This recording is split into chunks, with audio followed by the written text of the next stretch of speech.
true to my word, I will not make you sit through me summarizing your book. What does esteemed audience need to know about Be Real Macy Weaver that they can be pre-ordering as they're listening to us, or depending on when they're listening to us? You just go out and buy it. Macy Weaver is a girl who wants a best friend so badly that she will do anything to get it.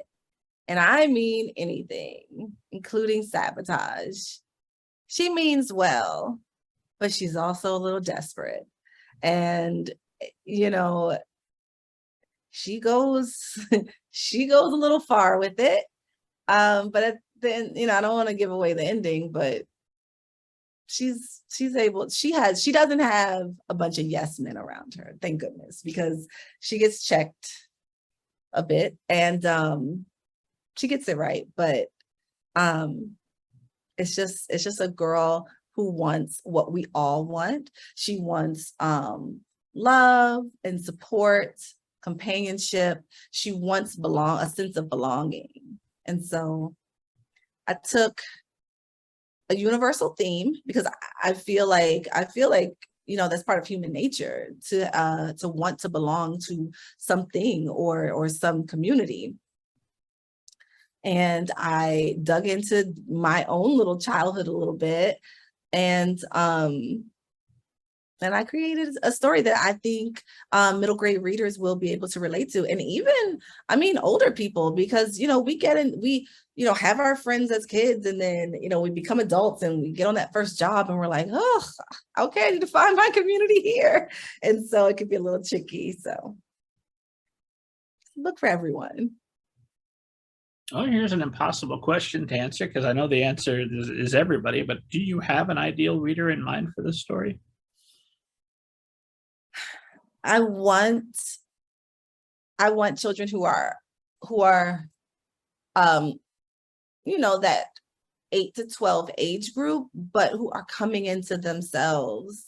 So and I guess this could apply to so many different age groups, but I really want to reach kids who are trying to figure it out, like who they are, or they're in their, you know, just being at school or being in their neighborhood, and they're realizing that they're a little different. It's a little harder for them to sort of like conform with, you know, what they see everyone else doing. I want them to know that it can be super cool to be different and to bring your own like unique qualities to the table, and just sort of like stand in your own space and just, you know, be like, this is who I am. And I want you know, I don't want to go to people and sort of like conform to them. I want, you know, people to notice me as my authentic self and embrace me. So it's just mostly for kids in that late elementary, early middle school, who are trying to find their way. And we talked a little bit about I Am Sam, which is about a boy who needs to find friends. And now we've got Macy Weaver, who's also desperate for friends. Yeah. Were you good at making friends as a child, or not so much? No, oh my God, no, terrible. So let me tell you, I either didn't do enough or I did way too much. And I usually did way too much. I don't know. I'm sort of still like this. I either like don't want to be bothered at all, or I have way too much energy and I want to be in the mix. And people didn't know what to do with that type of personality, because I was a lot. And I marched to the beat of my own drum a little bit. And people were like, what are you doing? Like, that's not the cool thing to do. Or, you know, you need to act like this. You need to dress like this. You need to do this. And I tried to fit in like so badly, but Lakita popped out, you know, like I would be like, let's do, you know, whatever. And the things that I thought were fun, or what I thought was funny, or just, I don't know, I did a lot. I had a lot of energy. And it was very like, in my day, a million years ago, like, kids were all about conformity.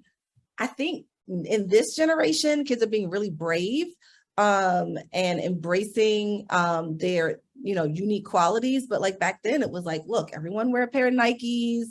Like I remember being on the bus in like the 3rd grade and I had this like colorful backpack on, and this girl was like bullying me because I didn't have like a designer leather book bag. And I'm like, I'm in the 3rd grade. Like, you're supposed to have a cartoon book bag. What is the problem? But like, there was this big, there was a big push for everybody has to fall in line with what is cool. And if you weren't falling in line with that, then it was time to, put the spotlight on you for like, oh, she's not good enough or whatever. So no, I definitely struggled.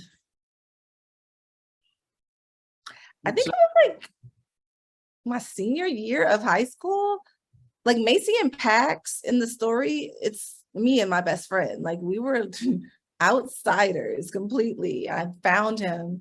I saw him before 12th grade, but we really got close 12th grade. And like, I was like, oh, it's another person like me. Okay. Like, so, and we've been like inseparable ever since. So you just have to find your people. Now that you've fallen in with the Society of Children's Book Writers, you're surrounded by your colleagues who are also professors at the college. Do you feel like you've found your tribe?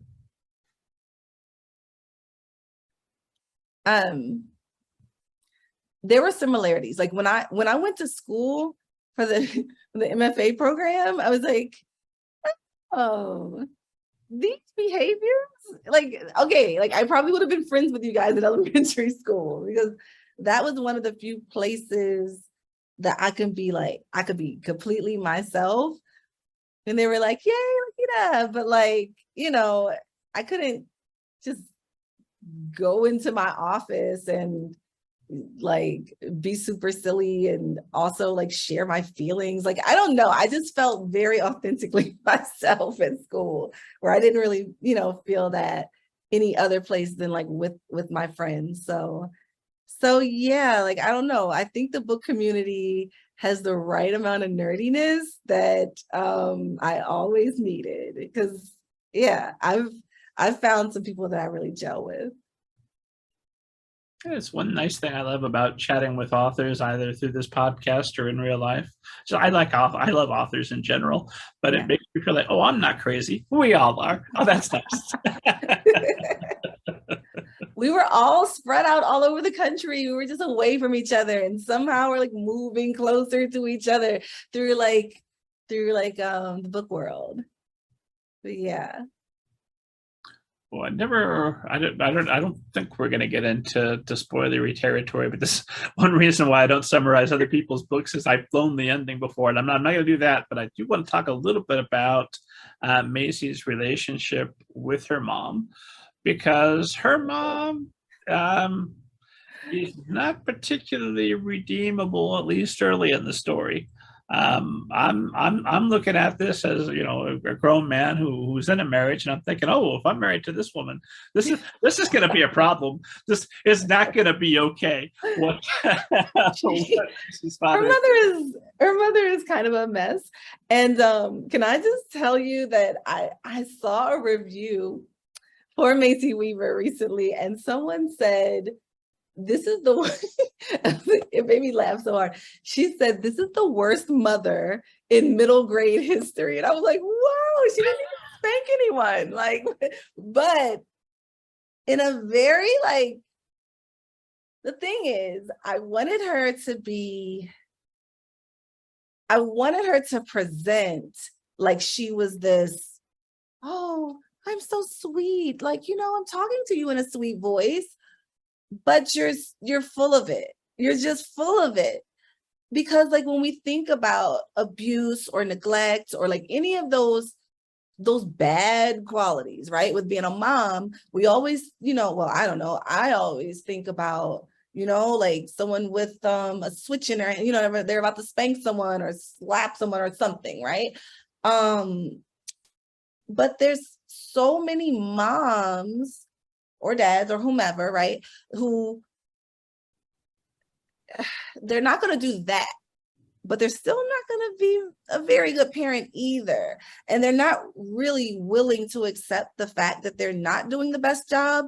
And they might think that just being like, oh, sweetie, giving you a couple of sweeties and a couple of like kisses on the cheek will leave an impression that they have been a good parent, but they haven't, because like she would just be like, oh, amazing, and like do all of that, but she wasn't there. Like, I don't know if that's spoilery, but like it was like just sort of painting over a pile of garbage. I don't want to say painting over a pile of garbage, but like she was just like, I don't know. She really wanted to believe she was a good parent, probably to ease her own guilt, which was another part of her selfishness, but she just wasn't. And I wanted to show that because kids are living with parents or not living with parents who do that every day. So while that, that reviewer in particular was like, oh my God, this is the worst mom. I think the mom, I think there should have been some closure or something. I sort of feel like, no, like let her be exactly who she is, because we don't always get the perfect mom or the perfect dad or whomever. And so let it be what it is. And I'm sure that there will be some kid out there who will relate to that. As I read, I both disliked her and was excited for you because I'm like, oh, you nailed it. I've met this person in real life. These types of parents are out there, and I've met those people too. Outright villains, but they're not villainous. Yeah, because I remember saying about a particular person one day, like, they don't seem like they would do that. They're so sweet, like they, and like not whenever, but like sometimes we hear about someone doing something heinous, and then there's like always somebody in the background going like, but no, they were at the bake sale, like volunteering, or they were like doing this or that. And no, they would never do that. It's like, no, you can present very well and still not be a good person. So, yeah. Well, in all fairness, I wouldn't, and this is my reading of it, but I wouldn't go so far as to call her a true villain so much as just a deeply flawed human. Well, that too, because I think even like Macy realized like the mom was looking for something too, I think. So it was like, oh my God, I just realized it just now. She wasn't a part of the original people like trying to find themselves, but I realized like that's what the mom was doing the whole book too. Like she was trying to find herself. Like Macy, that's her theme. Macy has to discover who she is in order to find her community. And I purposely like threaded some of that into like Pax and Bren and Grace. I did it on purpose, but I didn't do it on purpose with the mom. But I'm realizing like she was trying to find herself too. What? That's just coming to you right now as we're talking. Yeah. Okay. That was really striking. I give you all kinds of credit for, wow, what thematic unity. You nailed it. But now I know you must have subconsciously. That's incredible. I think on some level you had to know that's what you were doing, because it's very apparent in the novel. But I love the idea that maybe it's just coming to you tonight.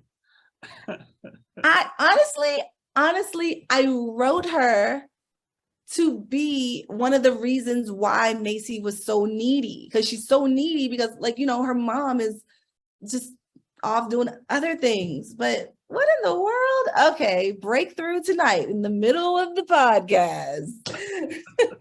You were being credited with a major breakthrough. Now I have to go back and The ask. next novel, we'll talk it through. We'll see if we can't figure something else out. I need to ask my editor if we ever talked about that, because I'm like, I don't remember that. But yeah, I have some homework to I do. remain convinced that even if weren't consciously aware, you were definitely subconsciously aware. It's too well done to not be. In fact, we can burn this podcast. No one ever has to know, and we'll just say it was always the plan. Right.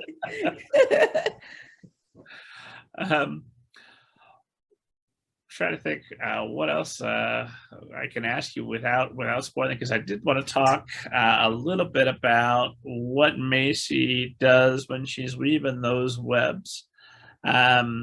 Is it spoilery to say that Macy says some things that are not true in her attempt to impress friends?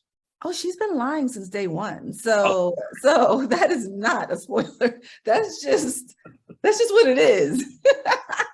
Yeah, Macy has a more than small issue with lying, and she's not doing it to be malicious, but she has to get it together because it just completely spiraled out of control. But yeah, that was a day one thing, definitely. That's I think that's, you would know better than me, given what you teach, but I think that's pretty common among children. I know I had a phase where I was born to tell lies and through fiction. I just didn't have a book to write yet. So I told lies directly to the people around me for a time when I was, first, second grade. I was a habitual liar. I mean, it was so bad. They were so intricate. And like now I realize it was just like the storyteller trying to escape.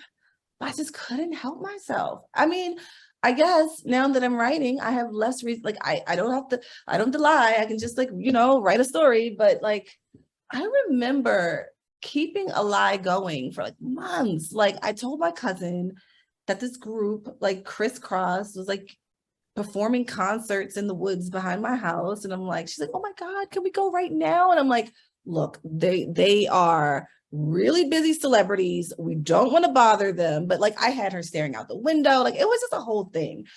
And I was really believable too. So I'm glad that I found another outlet so that I have broken that bad habit. But I definitely, I did it for fun, and I did it out of insecurity, when you are like, let's say like, well, true story, like, you're a kid and everyone's like, those aren't the right sneakers. Those aren't the right sneakers. I don't know, you might go, well, that's because I don't mess up I don't wear my good sneakers to school. I just, that's for after school with my other cool friends, like you just make something up so that you're just not on the outside. Like it hurts to be on the outside when you're a kid, because when you're a kid, everything is the biggest deal. Like this is your world, and you don't see beyond that. You don't see that in like 5-10 years, it's all going to get better. You're just like, this is terrible. They're all coming after me. So, Yeah, no, there is no 5-10 years. It's all right now, maybe a month from now at the furthest. Yeah. And in all fairness, in some cases, it doesn't get better. Oh, well, that's oh, gosh. Don't tell the kids that. This has been Inspiring Thoughts with Rob. Don't tell them it gets worse. No. Some of you are right. Like I feel like when you're a kid, you're thrown into this situation where like they're like, all right, here's here's a group of people, figure it out. You're gonna have to be friends with someone, and like there's nowhere to go. You don't have a car, like you can't barely cross the street.